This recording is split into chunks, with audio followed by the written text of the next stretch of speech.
Welcome back to SheCOMMERCE, where power women and real talk collide in the CPG world. I'm Christina. And I'm Jackie.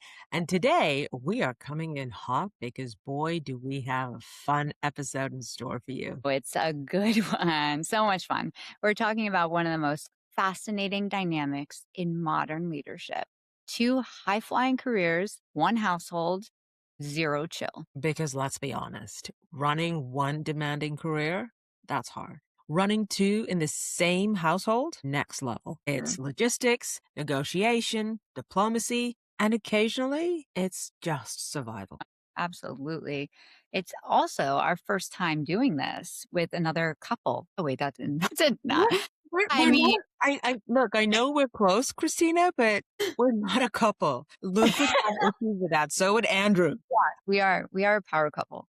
Oh yeah. But we're going to be joined by another power couple that are living that reality every single day, and it's going to be a blast. So stay tuned. But before all that, can we just take a minute to say, in less than 48 hours, we're going to be in Cannes, baby. I know, and I Can feel you believe it?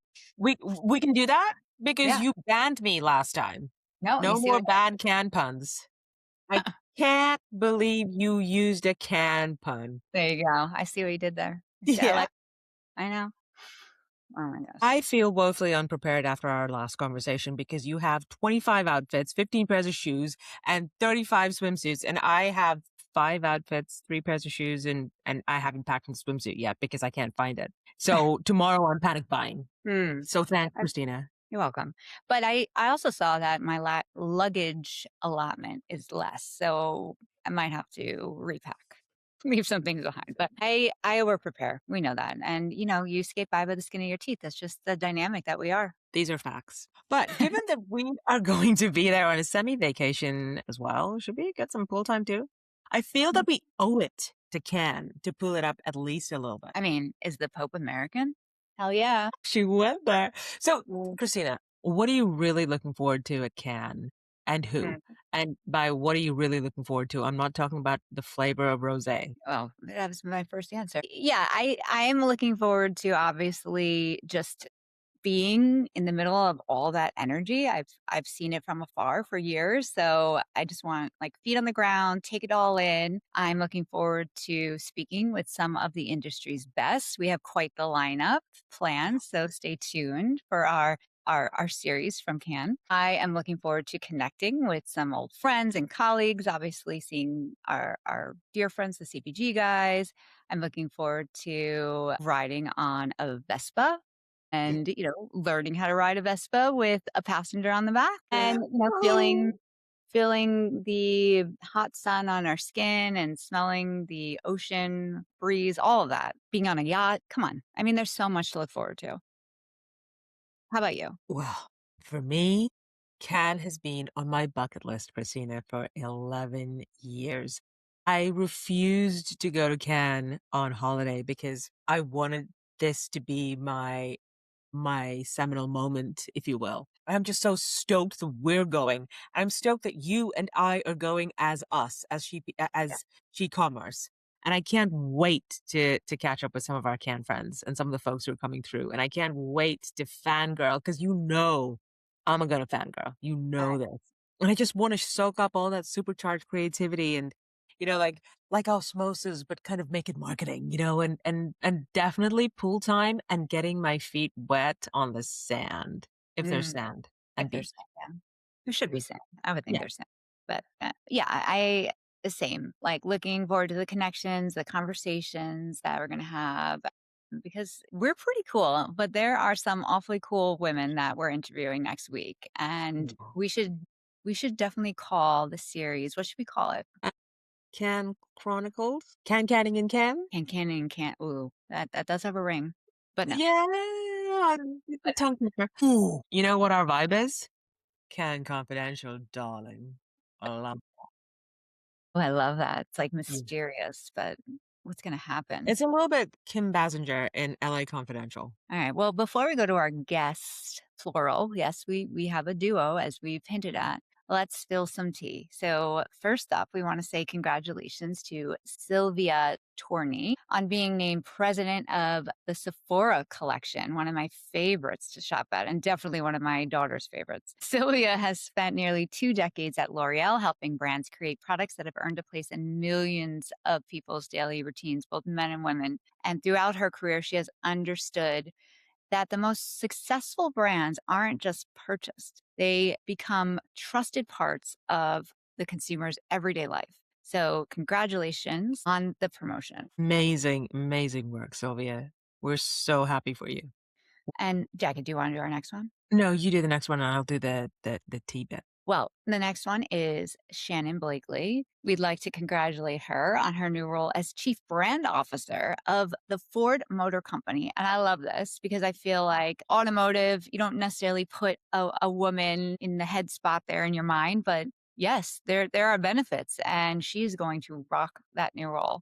So throughout her career, Shannon has helped shape some of the world's most beloved and iconic brands, from Whirlpool to Dunkin' Donuts. These brands are more than products because they are definitely ingrained in people's everyday routines, their family traditions, and of course, some of their best memories. I know for me, having those, bringing donuts or munchkins into school to celebrate birthdays or for class parties or just because. And now she's going to bring that expertise and instinct to Ford Motor Company and help shape one of America's most iconic companies. So, congratulations. We're watching. We know you're both going to do amazing things. It is phenomenal. I love this story so much. Now, here's some seriously hot, almost breaking-ish news, Marinucci. The UK is banning under 16s from social media. Oof. Mic drop. Mic drop. This is not just reshaping today's digital childhood, but it's rewiring the entire retail media playbook. So the TLDR is the UK government's new rules to protect children online are clear. Tighter age restrict. I can't say it clearly. It's too difficult for me. Let me start that again. Tighter age restrictions, accountability on platforms, and less exposure to harmful content. On the surface, a safety move, but from a commerce lens, it's a seismic shift. And why this matters for retail media is that the next gen consumer just went dark for now. Brands have spent the last decade building lifelong loyalty earlier and earlier. Roblox skins, TikTok hauls, influencer unboxings. I mean, if you remember, Lauren, when we were talking to her, said that there was a plethora of tweens at Cannes because they were all creators and influencers. So now, if the under 16 audiences disappear from social media platforms, the earning funnel collapses. Translation: awareness strategies need a full reboot. Christina, how do you think this is going to affect retail media? And they're following suit because didn't Australia do this like Yes. recently? I Okay. think they were 13, but I have to check that. Okay. All right. Well, I think retail media becoming the safe zone for kind of youth adjacency. And I guess where, compliant, regulated, high intent audiences still exist. I mean, that's going to look very different, right? Like retail Mhm. ecosystems, first party data, logged in, authenticated environments. Retail media is suddenly becomes the channel for brands wanting proximity to family decision makers without regulatory risk. So parents are going to become the new battleground. When kids can't be directly targeted, Mhm. influence is going to have to shift upstream. So think more family basket optimization, pester power replaced with parent persuasion, the art of parent Mm. persuasion, or more, contextual commerce around those adjacent parts of youth living like school, health, everyday essentials, etc. I think the real ROI isn't going to be about clicks. It's going to be about creating those authentic connections, but instead of with the actual children, now it's going to be with their gatekeepers, the parents. Absolutely. And another side effect, I believe creators will lose their level of agency and access. Mm. Retailers are going to gain greater control. So if influencer ecosystems shrink for younger audiences, retailers step in as media owners. So your Tesco's, your Boots, your Walmarts, your Amazons, they don't just sell products anymore. They own compliant attention. So I guess our POV or my POV would be this is not, personally, I don't think that this is a restriction, but a redistribution of power from platforms to retailers, from kids to households, from influence to intent. And you're still building retail media strategies like it's 2022? Yeah. I mean, sweet cheeks, you are already behind. Sweet cheeks. Yeah, exactly. Everything you just said, Jackie. I think, Mhm. if you're already behind in that way, or if you feel like you're not, you need to start designing those retail media strategies that are going to speak directly to the household, not just that individual you're targeting within the household, as well as really dive into that first party data, but do it ethically and visibly be transparent about how you're using it, and that is how you're going to build trust as much as transactions. Because the brands that win, they're not going to be the loudest. We say this all the time. They'll be the ones that parents feel good Yes. about choosing. So, does this make retail media more powerful or more responsible? I guess this, Mm. I don't know. It's going to be one of those wait and see moments. And we're going to be here to wait and see along with you, and give our perspective as we always do. Yeah, I'm really interested to see how this pans out and how this plays out Yeah. and who follows suit. Mm. And who leads the way? Yeah, absolutely. Now, Christina, did we tell everyone that we're going to be podcasting at the Women in Amazon Business Summer Retreat? We did, right? I think there was a teaser out there. There may have been some announcements, but we are so excited. Well, Jackie, because you're going to be there physically. It's right in your backyard. I'll be there virtually, dialing in, but bringing that she-commerce energy on site from the retreat. We're going to have a lot of smart conversations, real talk as always, and probably a few, are we allowed to say that on air, moments as we do? You're not going to be there in person. I'm going to be bereft, but there's Prosecco. So, You'll survive. Yeah. Well, so stay tuned for those updates, those behind the scene clips, and all of the sisterhood energy, because this is exactly why SheCommerce exists. We're here to amplify women in commerce, create those real, authentic conversations, and build the network as we go. This show's mission is rooted in authentic conversations, expert insights, actionable strategies, and most importantly, creating a supportive sisterhood for women and men navigating CPG and commerce. So, now, without further ado, let's introduce our amazing guest to SheCommerce. So, let's start with Mandy, because we're absolutely not glossing over the powerhouse on the other side of this partnership. Mandy Silverman is sharp, astute, and balancing a serious career with the very real demands of family life. And if you follow her on Instagram, Mandylicious, which we highly recommend for both content and just the name alone, you'll see the full picture, not just the career, but all the chaos, the humor, and of course, the honesty of what it actually looks like to juggle it all. and because the Silvermans are overachievers, Mandy is also in the process of bringing out a book that's launching on September the 1st. What's it all about? My first love, bread. More specifically, challah. So, Voila. high performer, I was waiting for that. So, high performer, challah creator, soon to be published author. No pressure, Danny, by the way. No pressure. Now, let's talk about Danny, because this one comes with a reputation. Danny Silverman is what we would call a quiet disruptor. That kind of leader who doesn't need to dominate the room, but somehow shapes exactly where it's going. And also, let's just address the headline because it would be irresponsible not to. We at SheCommerce, Danny, are officially dubbing you the Nostradamus of retail media. Because back in January, while the rest of the industry was obsessing over shiny platforms, new buzzwords, and let's be honest, things they barely understood, you calmly predicted that Rufus would get eaten by Alexa. Boom. Mic drop.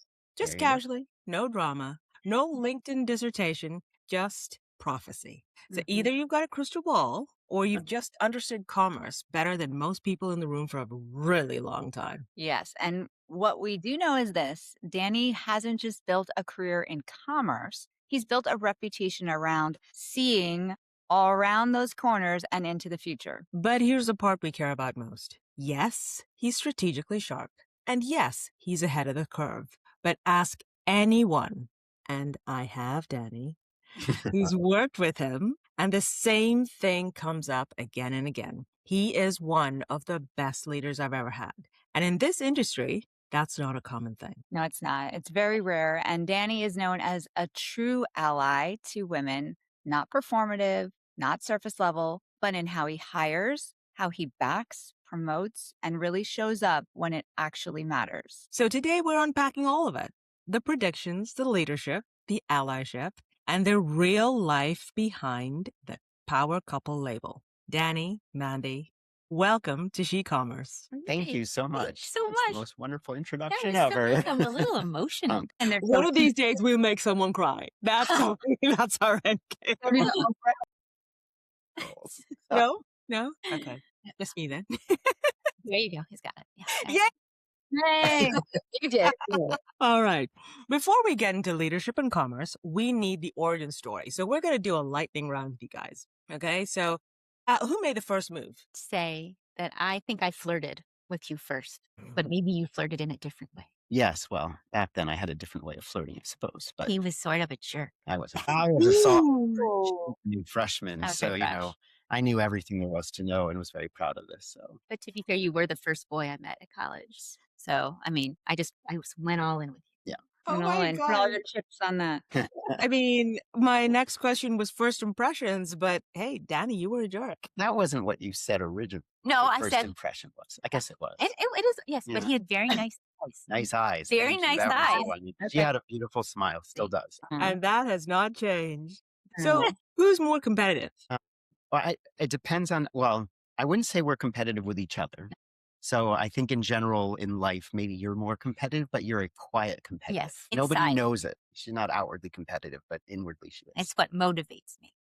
Silent Yeah, I competition. like that. Okay, if I did this, then I've got to be able to do this. How did But we? It's hard in social media because it's like a hamster wheel, right? If you're not racing on the wheel, somebody else is racing ahead of you. So it does kind of feed that competitiveness as well. I don't know who I'm competing against. I'm mostly competing against myself. Like there's no other people quite like my platform on social Okay. media. Just competing with myself, how to make myself, help more people, come up with more crazy recipes. Yeah, I think more and more craziness is probably like, how can I be peak crazy today? But you're like, I thought that's just Christina achieves that frequently. Yeah, signed up for that program, so that's great. So who apologizes first? So yeah, okay, sorry. part of Mandy's like dialogue is sorry. She's always saying sorry. We actually got to the point where I was like, you don't need to always say sorry. She's like, you got to let me say sorry. Like some people, you just got to let them do it. So not necessarily because you are sorry, just Valid because and true. your natural inclination is to apologize. I just want to make sure that you know that I'm not. But I will offended. tell that if in the rare instances, like the 3 times in our 20-some Was it years that many times? that we've argued, I was the first to apologize. Yes. That sounds about right. That sounds about right. Just 3 arguments. Wow. Wow. That was great. That's like for me, it's like 29 days, about 20, 30 arguments. So who works longer hours versus who talks about it more? I think I probably end up working longer hours. I probably always have. Oh yeah, every day. But Mandy spends incredible. I don't think if you're not a creator, you can't understand the amount of time that goes into creating content and the amount of time it takes to think up the recipe, film it all day long, and then the hours it takes to piece it together with all the graphics and words and everything like that. And the second it takes to post and find out whether or not it's going to work. Yeah. In that regard, she puts in a lot more hours than I do. You get more focused for sure. You have No. zero ability to Yeah, focus but on you'll one start thing for at that 6 a.m. and you'll go all the way until like 2 a.m. sometimes, like with just But I interspersed. break for things like walks and dinner. Then you talk about work. It's true. It's okay though. I mean, it's good. It works well. But you don't like talk about it. You don't complain about it. That's just your natural being. Yeah. I complain. Like I don't like when I'm making challah. Like if I have to make like a whole bunch for something. Usually like I'll be like, "Ooh, that was a long day," 'cause it's just, like, physically exhausting. I Yeah. will complain, like how Jamie says, like, the hours going into put in any content that you see. It's, like, less than 30 seconds for my style, but with the algorithm doesn't pick it up, then I will complain about it for, like, 3 weeks. Like, "I cannot believe I worked so hard on the cookie dough stuffed crust challah pizza, and it did not show it to anyone." Mm. Like, you'll hear about It's that. true. It's true. It happens. It does happen a lot, mostly men. The one thing we learned, I mean, this isn't what we're talking about, No. but social media is completely unpredictable. The Yeah. Instagram algorithm is uncrackable. The things that should go super viral will die on the vine, and the things that are like, wouldn't even think about it, go Yeah. crazy. If They only do we it to mess knew. with your If minds, only you we knew know. how to crack that. That's yeah. Yeah. All right? So much easier. We'd all be on a beach right now on an Yeah. Oh island. yeah. Totally. Wait, we are gonna be next week. Woo! Oh, right. And Oh, can. oh, so pretty there. That's gonna be a Yeah. treat. Mandy, what is the most Danny thing that Danny does? So there is a saying that now I say it all the time. My family says it. Our children say it. It's called pulling a Danny. Because when you pull a Danny, it is when you magically are like you figure something out. You solved it. It's being a hero. He's like he Yeah. is constantly saving the day. Like I don't want to say like not. It's not in like a self-serving way. Like he genuinely wants to fix something. Pulling a Mandy is when you burn your cookbook on your stove. That's called pulling me. Oh my God, I burned it. Pulling a Danny is he like surprised me with an induction oven. Look, Mandy, you'll never have to worry about burning your cookbooks again. See, it's like a pattern, like, but he like will help the kids, like, it's just the most Dan- Danny thing he does is save the day. Danny for Every the rescue. Print the shirts. Let's go. That's a good shirt. Yeah. That's so much. Oh, you guys, you're a couple Good. goals. I think I think it might actually be a real term, a hero complex, but it's not like in a negative way. It's in a positive way. I'm It's like inclined to like somebody's sad or upset. I want to save the day. It actually can be a problem at work because it's just like you can't make everybody happy all the no, time, but that's true. I want to. You're very subtle about it too. It's Mm. not like it's like I. It's a long story. Like I had like wanted a nail polish with a certain name and it didn't come. That's a long story. But he like took it away and he found like a little teeny tiny label. He like secretly stuck the little label on the bottom with the name. And I was like, he fixed it. He just fixed it. Like it was like it takes 1 second. But That's like also he does a big thoughtful. idea. He just does it. Thoughtful and romantic. Look at you, Danny. Oh Maybe my we should have God, a I'm Valentine melting. too. Yeah. I'm You should. gonna beat my husband up with this. More than once, people have asked him to teach husband classes. There you Sure. go. There's a market for it. Yeah. Yes, Really yes, should be there pretty is. good. Attainable goal stuff. Mhm. Oh my gosh, I love this. Okay, now let's get into it. 2 careers, 1 household. Divide and conquer or divide and debate? How do you balance the demands of work, family, personal life without feeling like you're constantly dropping a ball? It has to be divide and conquer in communication because you have to have you can't divide and conquer without appropriately communicating with each other. If I say, Danny, we have 3,000 things to do, or Danny says, Mandy, we have 4,000 things to do. We have to communicate which ones we're going to be able to do by ourselves, which ones we're going to have the other person do, and which ones we're going to actually need to work together to get done. So we And can when make we're going to do it. and when we're going to do it, like a timeline. Mandy will put appointments on my calendar. I need you in this hour Mhm. to help in the kitchen or whatever it is. To help untangle this necklace. Yeah.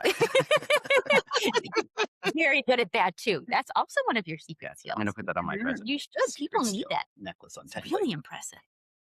I love it. So with that communication and I guess collaboration, what is your non-negotiable? I would say, like early on, I think it's probably like my fatherly advice that I got from my father. Something like that is, don't go to bed angry, don't leave the house angry. And we generally held to that. It's a little bit more trite, but the one that I think we learned our way into was it's not a competition because it's never the case where one person's working harder, because early on in relationships, you'd be like, I did the dishes, I did the laundry, I changed the diapers, I put the kids to bed. The least you could do is blah, blah, blah. I never said No, she never said that. I've seen this on TV shows. I'm like, wait. And I'm like, I've been at work all day and I had to deal with this and this. But it's not a competition. Both of us are giving 100% of ourselves to each other and the family and the house and to our careers. And we along the way learn to just accept that and say, this isn't a competition. It's not who's doing more. It's about how do we get done what needs to get done. I love that. And it's the ebbs and flows, right? Because there will be days, it's not all equal every day, let's be honest, that you do put in extra or maybe help out more than a regular day because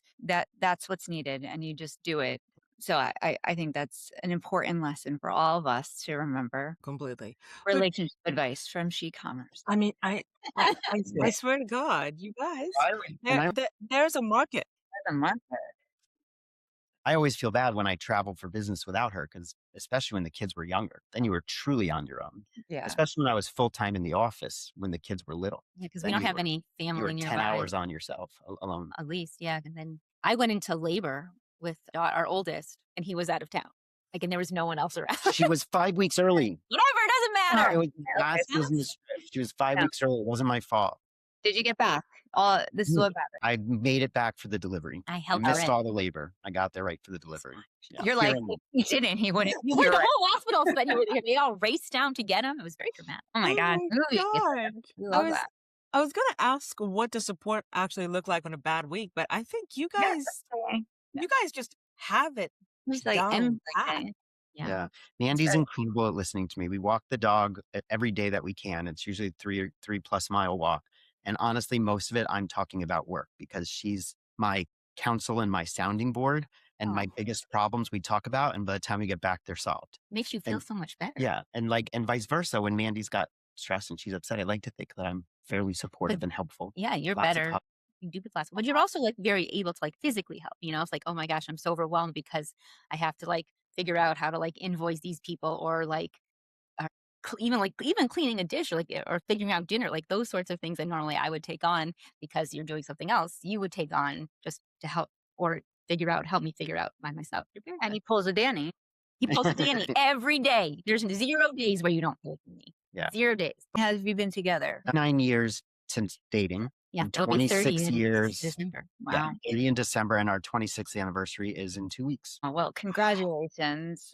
That's You incredible. can feel the love. So much. And it's So much. It's like day inspiring. one. Yeah. Right. Better than day one. It's not a jerk anymore, right? All right. Well, let's talk about maybe parenting and through the years how that may have evolved. So your oldest is now a senior in college, right? And Aiden is about to graduate or has just graduated. What's one lesson your kids taught you that you could never learn in a book? No leadership course could ever teach you. You truly don't know everything. You don't. And part of that is children will always, especially in the teen years plus, believe they know more than you. They really But do. also, they always have a different perspective. I feel like one of the hardest parenting lessons for me was like, you go into parenting, you're like, this is what I liked about my parents and how they parented me. And this is what I didn't like. And we're going to fix that. We're going to be the best parents ever. Somewhere along the way, I learned that mindset is a generation off. So by the time we got to parenting, times had changed. TikTok had arrived, right? But also, Mhm. they're different people. What we needed from our parents, they might not need from us, Right. or they might not want from us. And it's so easy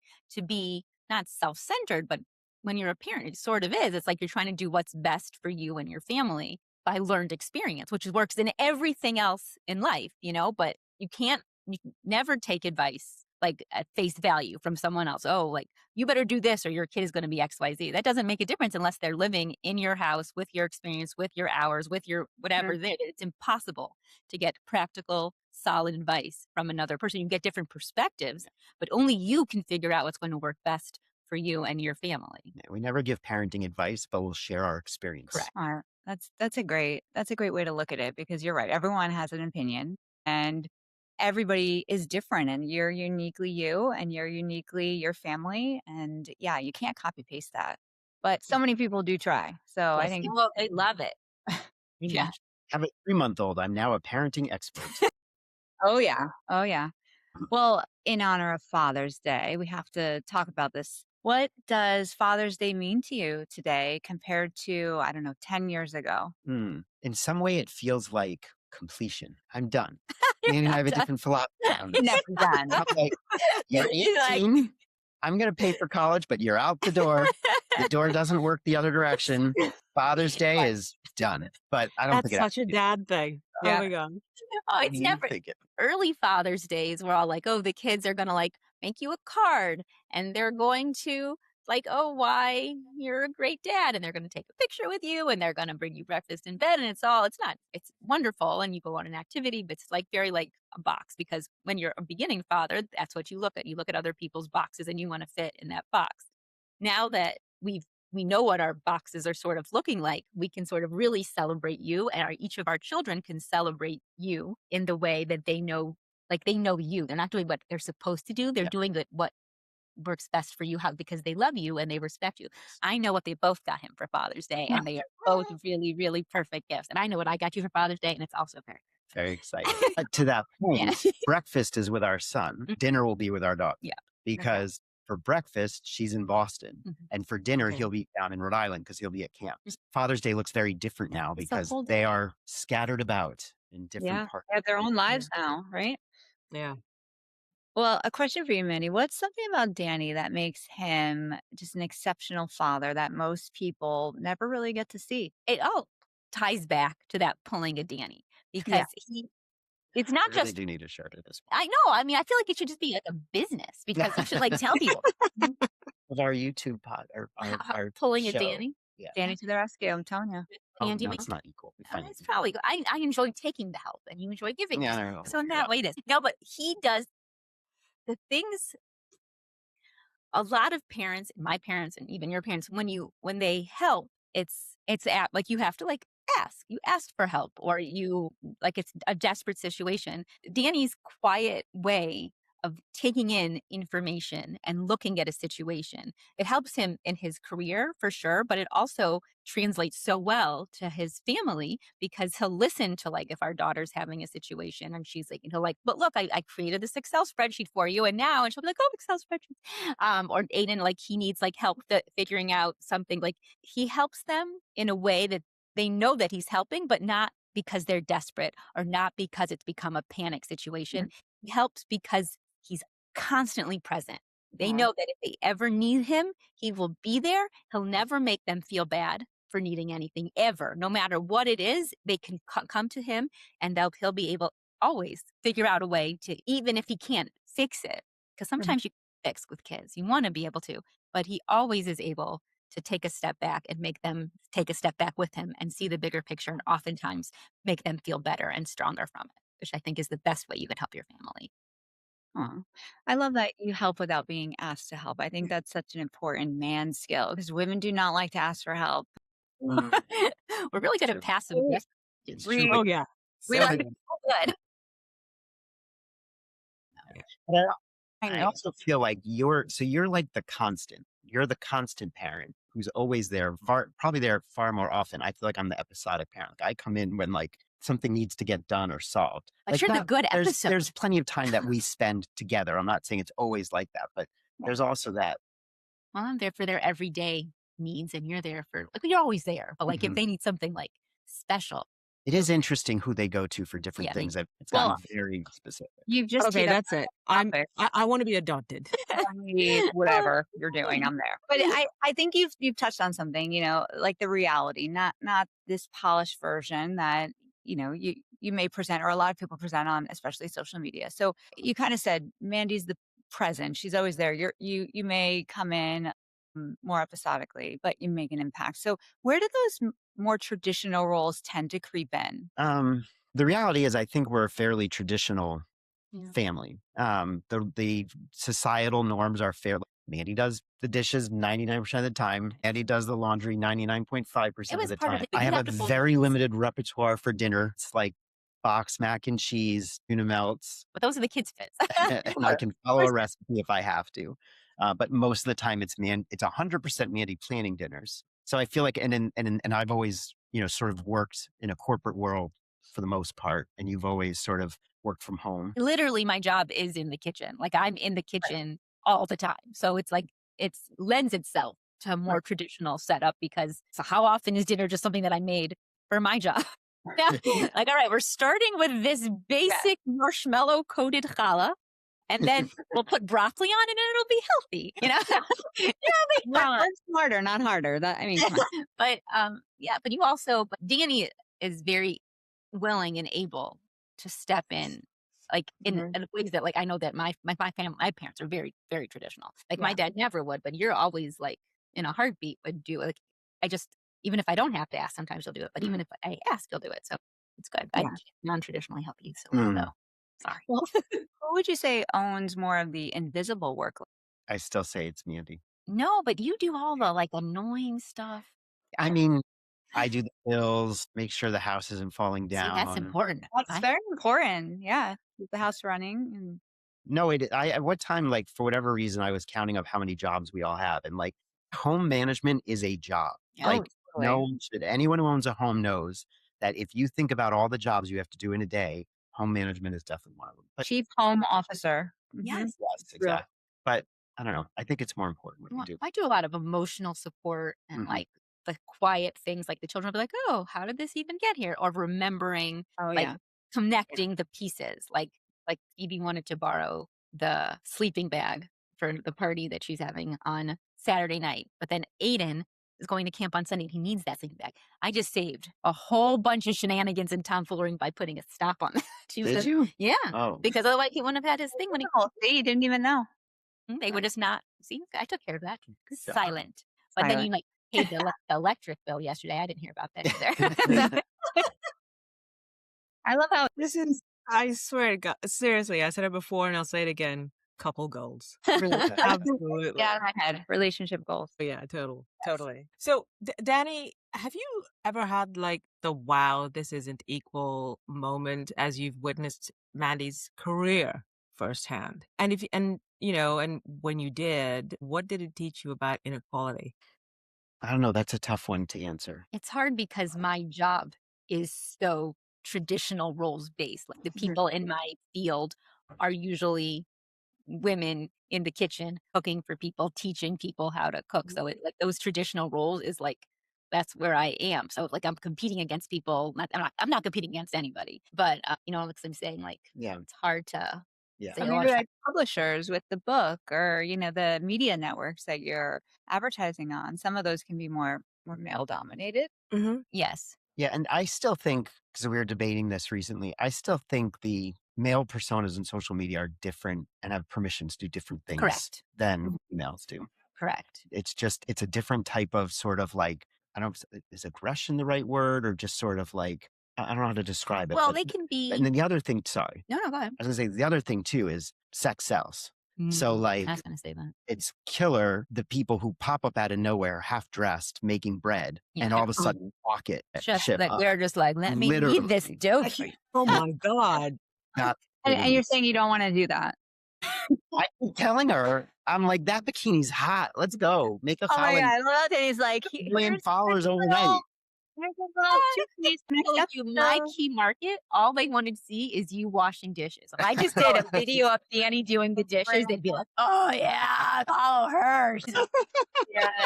We need I mean, that in our lives. We I'll already kind do of that. gotta You show should. up for I'll your flip life, it. you guys gotta do it. I think Mandy, I think you've made Danny blush. He's actually commenting. Yeah, no, that's an interesting point though, because like a lot of the men in the influencer, like you'll see them now actually.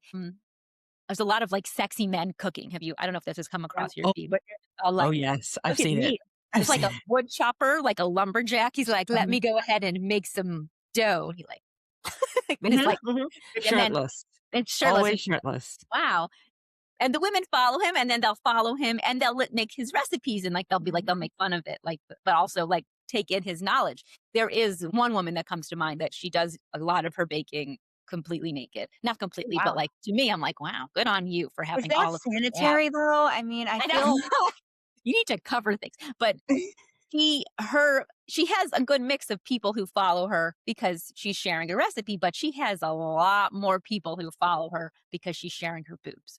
Like there's Yeah. like so it's like, and she's got way more followers, way faster, way better brand deals, but she's a woman and she's smart because she's Like so, doing yeah. what's That bikini is starting to sound like a good idea, isn't it, Mandy? right. Gotta I get mean, this that's, foot you know, long you better straight. Gotta get show some up, self. show out. Let's go. Well, I think you've answered the question then. What does real support look like from Danny? It's Danny showing up in the kitchen with just an apron on. So A very small, like half apron now. Yeah. I'm excited for that calendar. go. Let's I go. know what I want for Mother's Day. You have 11 months.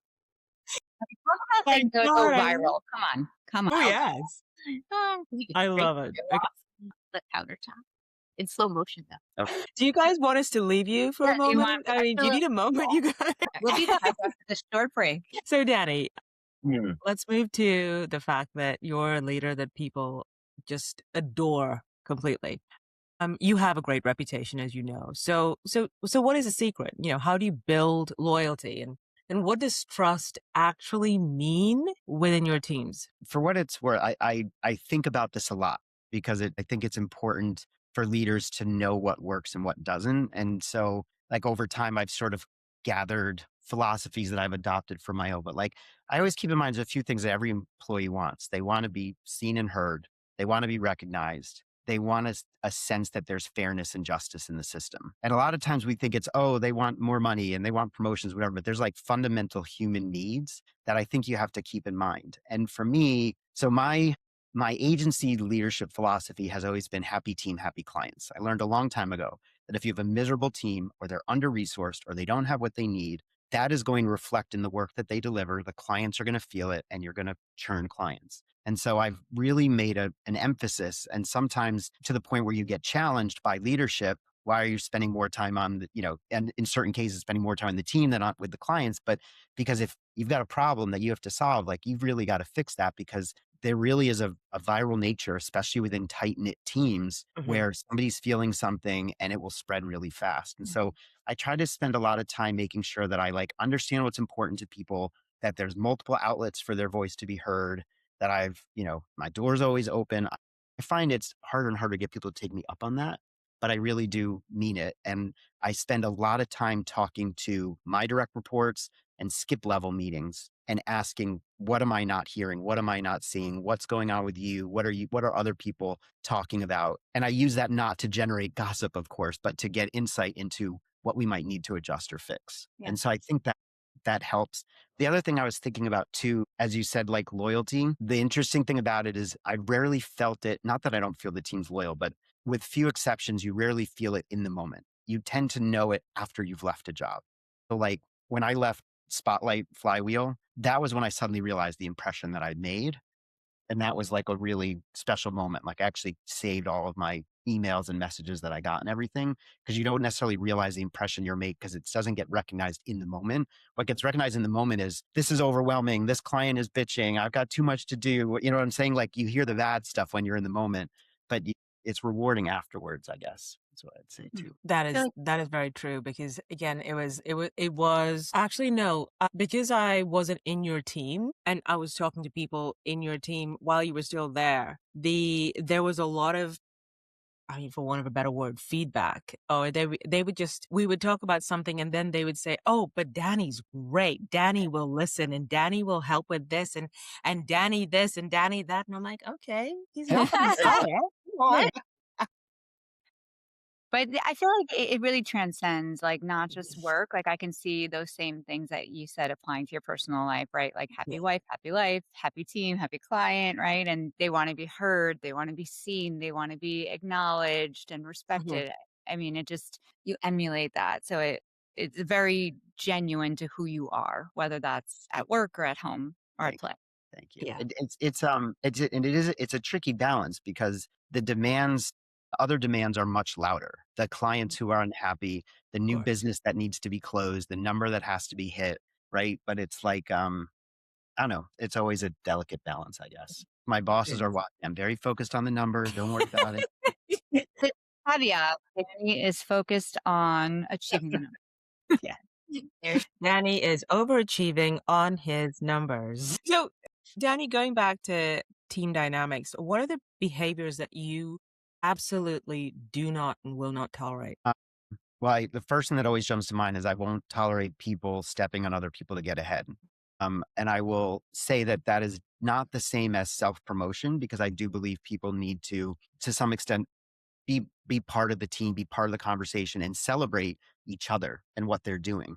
But that shouldn't be confused with people talking about it because they're trying to compete or get ahead of others. But for those who I find are not, and I've rarely encountered this, but are not genuinely in it for the team and are in it for themselves, I have a lot of trouble with those people. If they're themselves first and not team first, you do start to see where that will come out. and come through. They're not following processes. They're not following practices. They've got side communications that are off book, like all kinds of things. And that, Mhm. that is creates a lot of problems. What else? What else do I not tolerate? Oh, I really have trouble with coasters, and Yeah. I think everybody does, but there's always people there's a lot of people who show up every day and they're here for it and whatever it takes. And they're all about the team. They're all about the clients. They're all about the company. And there's other people where you just get like, they're punching a time card. And it might be something that happens over time. There's a term for it now, quiet quitting and stuff like Mhm. that. But like, as soon as we identify that that's happening, we either figure out how to re-engage them and get them involved or start making plans to rotate them out because Right. it's not fair to everyone else, right? That's where the issue is because the other people look, and this is feedback I hear all the time is I see other people doing less than me. And that's Mhm. very frustrating. And it's not fair. Sometimes it's perception and sometimes it's education. So in agency life, as you may know, there's always the debate between retail and media, who works harder, who does more work. That debate's eternal. So sometimes it's also education to help you make sure they understand, well, media's on 24/7. Retail has a lot more detail and levers to push and pull, but it balances out in the end, right? So I always want to make sure I take that in stride that people truly coasting versus perception Yeah. and how to Smart. solve it. I love that. All right. Well, Danny, how do you deliver results without burning out your team? Well, I think the first thing I'll say is I'm not always successful. And it's always the most heartbreaking, honestly, when people do burn out. I remember my first one early in my career, and I remember the one that happened 3 weeks ago. There's sometimes things going on in people's personal lives, things that are happening with individual clients that crossed a line and were just enough to push people over. Things that happened. I've been in my role 7 months. Some of these people have been here 4 or 5 years. And there's things that happened a year ago that are Yeah. just now starting to materialize in decisions people are making. But so I'm the first to say I'm never going to be fully successful at that, but it is about listening and understanding workloads and priorities and understanding that one person might have 4 clients, but it represents 40 brands. And one person has 6 clients, but it represents 10 brands. And the workload is very different between the two. I've also learned over time the support structure is critical. It's both above and below. So if you think about the manager level, the amount of time directors have to support their direct reports directly correlates to how well people are able to do their job and not burn out. Because if they have director support, they're getting mentorship, they're getting backup, they're getting air cover, they're getting people who are coming in and helping manage situations. And then the layer underneath is critical as well. For me, like non-value added work is always the enemy. And how do we either move that to offshore resources who are designed for that or increasingly AI? And because that's also the stuff that burns people out. Like I had to pull this data and it took me 3 hours to do that. Mhm. And now like my next question is, did you use Claude? Did you try Claude first? Because Claude probably could have done that for you in like a few seconds. And so a lot of time management and things like that go into it. But that support layer above and below is also critical to managing burnout. Yeah. Yeah. I think often overlooked too. Mhm. Yeah. Well, just to shift back to, Danny as an ally and, were you always an ally or when did your perspective start to shift on women in leadership and, the value they bring and maybe how that differs? I did think about this a little bit because you shared some of the questions in advance. First of all, I think Mandy has massively influenced how I manage the team in general, women, whatever background, whatever it might be. I think that's been a massive impact and understanding empathy and different points of view. But then like along the way again, I like gathered certain sort of philosophies and things that work and things that understand. So when I think about, first of all, when I think about allyship, it's about understanding that everyone comes from, broadly speaking, everyone brings their self to work. And I don't think enough people recognize that because your personal life experience from birth to that moment, all the way up to what happened that morning is going to influence what people are showing up with at work. And that has to be recognized. And it's women, it's LGBTQ, it's race, it's every aspect of it. It's white, it's male, it's female, whatever it is, that context is really important. And a lot of cultures try to suppress that and make everybody like a robot and behave the same way. And I think that that's missing the opportunity. And so along the way, recognizing that became really important. And that ties into, like I'll never forget early in my career, J&J, my product director, super respected, whatever. And she's got like spit up on her lapel because on her way to daycare, her kid threw spit up on her, right? Like an hour before. And she had a big presentation to the board and she's flipping out about it. And it's like, that's just part of like what happened. And you have to like recognize that that's not a failure, right? That's not anything to do with like your career or your commitment. It's just you bring your whole self in. So I think that's been important, and I've like really tried to keep that in mind. I think when it comes specifically to women or even underrepresented groups of women in particular, I remember reading a study a long time ago, and I think it's well quoted and cited, but that generally speaking, women are more critical of themselves. For the same work and the same output, they're going to rate True. themselves lower, be Yeah. less likely to advocate for a promotion, be less likely to advocate for a raise. I would probably argue that's probably shifted because I think in the younger generation or the earlier career generation currently, I don't get that as much as maybe I used to see it earlier, but I keep an eye out for it to make sure that women are not underrepresenting their work, then they're not missing the opportunity to get recognized and to promote what they've done. Because it just generally speaking, it's sort of the behavior and the norms that our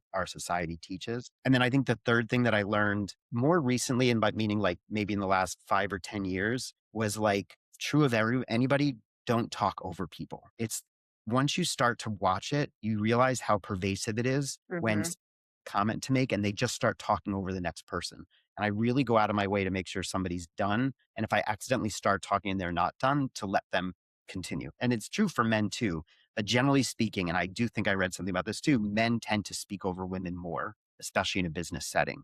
And so Mhm. it's important to let everybody finish what they're speaking. And it sounds like basic manners, but if you start paying attention to it, you wouldn't believe how common it is for people to just start talking over others. No, Oh it's no, we very, believe you. very bad. It's like game of double dutch, you're like, "When do I go in? When do I go in?" And I think wait for that perfect opportunity, like, "Okay, you're done now, I'm going to." But Yeah. men will kind of interject themselves a lot more freely into Yeah. that. Danny, was there and I asked this question because I had this conversation with my husband as well, not that long ago, about changing shifts and different perspectives through the generations as you learn more, as you learn better. Was there anything that you had to unlearn as a leader? There was. Assuming I'm right, I think is probably the biggest one. I've over time, another philosophy I've developed is people made the best decisions they could at the time with the information they had. The biggest mistake I see leaders make is come into a new role, say, this makes no sense. That person was an idiot. I'm going to fix it. And you Mhm. get into it and you suddenly start to learn they will start to learn what the context was and realize you just can't move that fast if you don't take the time to truly understand the context on how they got there and why they did it that way. I mean, I can look back at what happened in the years prior to me getting here and absolutely question a lot of decisions that were made. But based on the people who were in those roles with their experience, best information they had, they did the best they could with and same thing with me. Yesterday, I probably made a decision that 6 months from now, somebody might look back and say that was the wrong decision. But I made the best decision I could with the information I had. So kind of unlearning that I think was really important and recognizing that you have to think about it contextually and it's not about what's done in the past, but what do you do about it now? I love that. And importantly, you were talking about context and you were talking about what's important in the moment. What does your leadership make possible for the women you work with and have worked with? Well, I would always hope it's professional and personal development. I always hope that anyone who works for me, but and certainly women, feel empowered, feel heard, feel that there's justice in the system and in fair decisions, but ultimately their own careers take off and launch. And so I'm not saying my philosophy is what the next person should do, but if I can teach a way of management or a way of leadership that they can pick up and take forward, my greatest pride is watching people who've worked for me before, see them, they're now directors, they're now VPs, they're now presidents. And few people who worked for me are now started their own companies and are CEOs of like successful CPGs. And it's like, I love that. That makes me, I'm not saying I'm taking credit for it in any way, but I mean, that's the ultimate outcome is that, and I always say too, like, I hate when people leave, when they resign, like regrettable resignations for sure. But at the same time, people are going to make decisions that's best for them and themselves and their family if they have a family. And I recognize that too. And Yeah. so I do get joy after I get sad about people leaving. For me personally, I do get joy knowing that they're going to something that they're more excited to do. And that's good. I feel like we've given them the room to figure that out and realize that there's something else that they could be doing that's more fulfilling. Let them spread their wings and fly. Yeah. All right. Doesn't Well, mean I'm not gonna fight to keep them, because I usually will. It's a different story. all right. Well, enough about you, Danny. Let's go back to Mandy for a second. Mandy, tell us about this cookbook that you're working on and what inspired you to start. Is there a story behind it? Starting Mandylicious was honestly because I never made challah bread ever because it's not just like it's a delicious bread, it's braided, but there is a lot of hoopla behind it because it's like religiously, it's like the bread. If you don't celebrate any aspect of Judaism, you sometimes will have like a challah at your wedding. If you don't know anything about Judaism, oh, challah bread is great French toast, so there's like a lot of power that challah has over people. So I think I was intimidated to even try, even though my mom made challah growing up. She went to someone's house and they served a challah that had like a layer of honey in it. And she asked the woman, how do you make this challah that's got the honey in it? And I was like, I'm never going to tell you. She's like, I'm going to take that secret to my grave. And the woman did just die, by the way, and she definitely took the recipe with her. So my mom called me because I'm from St. Louis and I live near Boston. So she called me. She's like, this is the craziest thing. And she's like, I wonder how she did it. And I was like, well, let me see if I can figure it out. So I spent all this time trying to make challah just so I could figure out how to put honey in the challah. But when I was making the challah, I made every mistake. Like there was not, like I was the dumbest you could ever feel at the end of this. It was very disheartening. And then the honey part was a whole other thing. So I started putting things that I know would work, that people would like Danny likes buffalo chicken. So I put a buffalo chicken stuffed challah. And I know that my mom likes cookie dough. So I made a cookie dough stuffed challah. Oh, And I you're made killing me. so I have I started making all these flavors and then I eventually caused me to I made a little business and I sold from my home. And then someone encouraged me to go on Instagram because that could be another way to help boost my local business. But the Instagram algorithm doesn't work like that. And what it did was showed my page with all these crazy recipes to people who are curious about baking. And they sent me all these messages and all of them were because they were scared to go to bigger creators and they felt comfortable talking to some woman who's making fun challahs, and they sent me all these questions. I remember one day just figuring out where the question, the DM button is in Instagram. I didn't know it existed for many months, and I had all these questions, how do you make your challahs do this? How do you make your challahs do that? And I realized that Instagram is a place not where always local sales go, but it's where a community could build. And the crazy thing was that every single problem that all these hundreds of people had were problems and issues and mistakes that I had made. So I was able, because I took all that time making every mistake, I did it on purpose, obviously. No, but I was able to answer all of their questions. And that's how Mandylicious really became a thing, was because it more that people felt comfortable. And I still work hard to make sure people feel comfortable asking questions, that they always feel heard. They always feel that they should feel proud, that there's no shame if you made a mistake, that you don't have to be Jewish to make challah. You don't have to be religious. If you want to make a bacon stuffed challah, you go for it. No one's going to judge you because this is what something that feels important to you. I've come up with flavors that have inspired people from other cultures and other beliefs and their families. I have people who were scared to make challah are now their children are making challah, because how could you not want to make a rainbow monkey bread challah?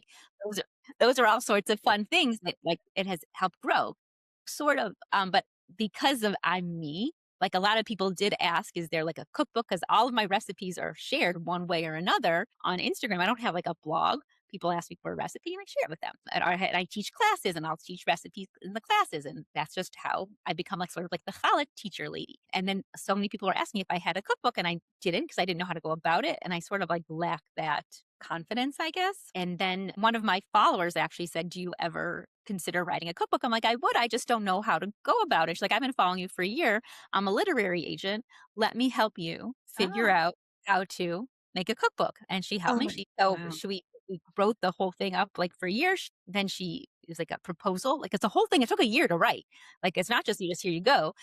And then she marketed it to different publishing houses. And then actually a few of them wanted to actually get it. So there's an auction. So I got to interview the publishers that I thought would do the best job telling the cookbook and helping me communicate best with my all the Mandylicious people and people out there who just want to learn more about baking bread in a comfortable environment where they could ask questions. And so that's what we did. And now it's coming out in September. I'm really excited. There should be a QR code on it where people are able to even send me questions from the cookbook if they have any, so they don't feel like they're because that's the most important to me. All this, I don't want to lose touch. I want to make sure that I can still help people. So, but I'm excited. Book. Oh yeah, We there you get go. a sneak peek. Look at this. Oh, look at the picture of your book on that. Oh, it's beautiful. Wait, and See, and then Danny's this, shirt. Look at Danny's shirt. see, Oh my he's wearing. God. And then there are a lot of them there's like 60 recipes. So this one's the halu naan, like aloo naan. It's got Indian spiced potatoes in this. Stop it. Oh my God. Oh my God. And then this is my grandmother's curry dip recipe. So it's like, this was one of the first flavors that I made. And this is my grandmother's thing. And this is my recipe. So it's all sort of on the cover in a nice casual way. I love it. Mandy, I swear, if you perfect gluten-free challah bread, I'm sorry about this, Danny, but I will move in with you. I'm not. I would love it. I would love to figure it out. It's a whole other ball of beans. Yeah. You have to get a whole bunch of special ingredients. People are really, but they are really, I mean, I'm not that, there are gluten-free ones out there. You can do it. I have all the faith in it. Have you tried gluten-free bread? It's cardboard. It's cardboard, Mandy. Cardboard. I have a gluten-free recipe. It's just a different experience. But I think with enough xanthan gum and tapioca flour and all that stuff, they have now, there's easier to get ingredients than they used to be to help create a more bread-like texture, because now there's gluten-free bakeries everywhere that are people are health. Well, I love that part of your success has definitely been your authenticity and like, listen, I've made mistakes too. Let me show you. Everyone is real. We're in this together, and that you're just so accessible to your community. You're accessible in general. Your personality just like beams, and I think you deserve all the success. So we're excited for your book to come out. We're excited for any host gifts you want to send our way, Apollas. As soon as it's out, we'd love to help promote that. I will go through the pain to have some of that. It's worth it. Through it. She'll suffer through it. Oh my goodness. All right. Well, we have gone through a lot of serious talk, and we love your book coming out. But now we're going to go through a final lightning round, and it's all about just random questions. So, biggest myth about power couples? That they have any real power. Like, it's just like I feel like there's like kryptonite. There's no power. It's just the power is like working together. And I think the biggest myth too is like there's no humanity, right? Like you see the power and you assume, oh, that's just the way they are at home. Surely that super successful executive, they must walk around that way at home. But we all put our pants on one leg at a time. If it's a Sunday. Not at all. That's right. What's one word to describe your partnership? I feel like it's complete. Not complete that it's done, but like it's a full partnership. Like there's no beginning and no end. There's no lopsidedness. That we're complete. Like this is how it works. That's a wheel.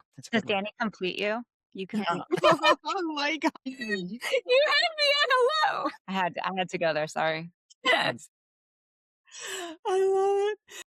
Hardest negotiation, work or each other? Oh, it's definitely each other, right? Like, what do you mean the hardest? Like negotiation? Like, what do you think? Like, I feel like there's no negotiating. Like, it's just easy to like. I guess that's true. Yeah, we're easy because we're easy. Maybe I was saying what I thought the answer should be versus what the answer really is. So Oh, that's true.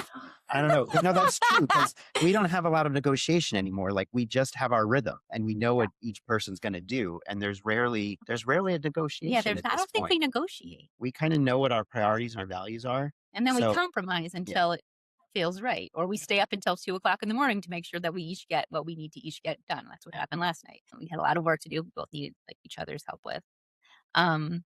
Yeah, but the work much harder. Yeah, work. It's a constant negotiation. Yeah. Who wins arguments, and why is it always Mandy winning them? 29 years, I still can't figure out what I'm doing wrong. One day you'll get it, honey. Keep trying, Danny. Oh, that is the answer. It is. Just let me think I won. That's forever. There's no competition. There's no winning, and there's no value in winning. That's true. It just doesn't make sense. Because if you win in the end, then you sort of lose. Because if you're winning, that means that someone you love is losing, which is so sad. Oh my God, you Stop guys. it. Jimmy. Don't make me shut up. Technical difficulties. Okay, I finally got to ask this question. Your favorite couple's anthem or song? Well, let's see. So like our first song is Lady in Red. Yeah. I know it's a lightning round, but the short story is I took her to my fraternity semi-formal, and she was definitely not a sorority girl and came in a red dress where every other sorority girl date was in a black dress. Everyone was wearing And black. they played Lady in Red and they all danced around her. It was a very awesome moment. That was our date Um, when we became boyfriend girlfriend. Yes. Mhm. Aw, What else? I want to wear that dress every year on our date anniversary. Still. stop it. It's Those are so- so Like cute. this. Oh my This gosh. is, you guys are an actual Nora Ephron rom-com. I Yes. swear to God. I can't stop that. Oh, ooh, Hookah Shaka. I like Yeah. that one because I never heard that Can't song. stop feeling deep inside. I of- can't Yeah, stop this feeling. that's it. Deep inside my heart. That one? Yeah, that one. All right. All right. I like that. All That's right. the fun of feeling. There it is. Yeah. There we go. That's a good one. Is that what you meant? Is that anthem? Does that count? Yeah, that counts. We'll take it. We do a mean sweet Yeah, we really do. karaoke. And you just let us know. Yeah. We Do it, do it, do it, Go, do it. go. Just a little bit. Sweet Caroline. Caroline. We'll have to pay for the other part. Love it. It's usually me singing, so I love this. Thank you. Thank you. Oh my gosh. This has been such a fun I mean, I have taken so much. I'm gonna go talk to my husband now about relationship goals. I mean, this is SHeCOMMERCE at its core. It's not just about women rising, but it's about those allies standing beside them, those partnerships that make it sustainable. So thank you Yeah. both. It's built in kitchens, calendars, compromises, and the conversations, as you said before, Danny, that no one sees. Danny and Mandy, we do this thing at the end of every episode where we take an oath to kind of continue paying it forward and amplifying women's voices. So, will you both commit to continuing to champion women and join our sisterhood, as we said? Absolutely. I love it. I love the mission. I love the SHeCOMMERCE podcast. Such You a guys good are name. phenomenal. And thank you so much for having us. We don't often get to tell this side of the story, so thank you. Oh, Thank well, you we're lucky to so much. hear this side of the story. This has been Oh, so yeah. much fun. Amazing. It's been brilliant. So all that's left is for me to say, bold brands, fierce women, and one sisterhood.